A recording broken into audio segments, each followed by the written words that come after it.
Jubilee Hills assembly నియోజకవర్గం జరుగుతున్న ఉప ఎన్నికల ప్రచారంలో భాగంగా రాష్ట్ర నాయకత్వం ఇచ్చిన పిలుపు మేరకు జూబ్లీహిల్స్ అసెంబ్లీ నియోజకవర్గంలో సెక్టర్ వైజ్గా పది బూతులకు ఈ యొక్క కార్యక్రమానికి ముఖ్య అతిథిగా మురళీధర్రావు గౌడ్ గారు మా యొక్క కార్యక్రమానికి ఇచ్చేశారు.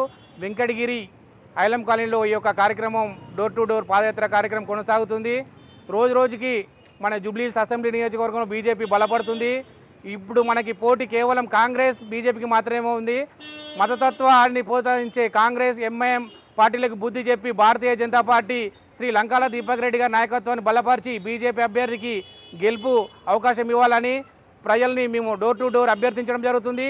గత 11 సంవత్సరాలుగా కేంద్రంలో నరేంద్ర మోడీ గారి సంక్షేమ పథకాలు ఈరోజు దేశవ్యాప్తంగా అనేక పథకాలు తీసుకొచ్చిన ఘనత మోడీ గారు. మన దేశానికే నాయకుడు కాదు, ఈరోజు విశ్వగురు, ప్రపంచవ్యాప్తంగా 3వ ఆర్థిక శక్తిగా కొనసాగుతున్న భారతదేశము ఈరోజు ఉక్రెయిన్ రష్యా వంటి ఉద్యమం ఆపే శక్తి మన ప్రధానమంత్రి గారు మోడీ గారు చెప్తే ఆపే స్థాయికి ఈరోజు ఉన్నది. ఈరోజు మన ఒక అవసరాలు నిమిత్తం ప్రపంచంలో భారతదేశం ఒక పాత్ర లేనిది ఏ దేశం నిలకడలేదు.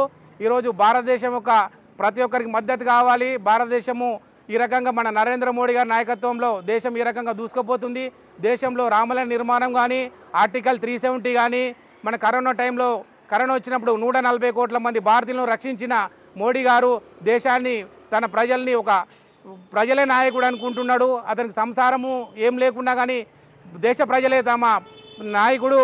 దేశ ప్రజలను ఉద్దేశించి మోడీ గారు ఇలాంటి కీలకమైన చాలా నిర్ణయాలు తీసుకున్నారు. మన మోడీ గారి నాయకత్వాన్ని బలపరిచి ఈరోజు రాష్ట్రంలో జరుగుతున్న జూబ్లీహిల్స్ నియోజకవర్గం రేపు తెలంగాణలో రాబోయే ఎన్నికలకు నాంది. కాబట్టి ఖచ్చితంగా జూబ్లీహిల్స్ అసెంబ్లీ నియోజకవర్గంలో భారతీయ జనతా పార్టీ అభ్యర్థి లంకాల దీపక్ రెడ్డి గారిని భారీ మెజార్టీతో గెలిపించుకుంటాము. మరియు ఈ జూబ్లీహిల్స్ మరో దుబ్బక కాబోతుంది. రోజు రోజుకి అనూహ్యంగా ఫలితాలు జరుగుతాయి. కాబట్టి రాష్ట్రంలో ఇంకొక 9 రోజుల్లో ట్రెండ్ చాలా స్లో పాయిజన్ లాగా బీజేపీ చొచ్చుకొని పోతుంది.